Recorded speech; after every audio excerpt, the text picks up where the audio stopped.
মধ্যে 6115 নম্বর হাদিস, সহিহ বুখারী শরীফের 6048 নম্বর হাদিস, সহিহ বুখারী শরীফের 2282 নম্বর হাদিসের মধ্যে উল্লেখ আছে আমার আপনার নবী বিশ্ব নবী জনাবে মুহাম্মদ রাসূলুল্লাহ সাল্লাল্লাহু আলাইহি ওয়াসাল্লাম বলেন, তার কাছে দুজন সাহাবী আসলেন। তারা নিজেদের মধ্যে একটু ঝগড়া লেগে গেল। ঝগড়া লেগে যাওয়ার পর তাদের মধ্যে একজনের এত রাগ হয়ে গেল, রাগ হওয়ার কারণে তার চেহারা মুবারক লাল হয়ে গেল। তখন আমার আপনার নবী বিশ্ব নবী জনাবে মুহাম্মদ রাসূলুল্লাহ সাল্লাল্লাহু আলাইহি ওয়াসাল্লাম বলেন, আমি তোমাদের সামনে এমন একটা দোয়া পাঠ করব যে দোয়াটা পড়ার সঙ্গে সঙ্গে তার রাগটা মুহূর্তের মধ্যে পানি হয়ে যাবে।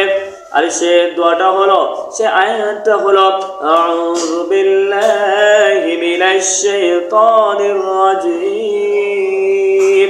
এবং এই কথাটি মুসলিম শরীফের 6110 নম্বর হাদিসের মধ্যে উল্লেখ আছে।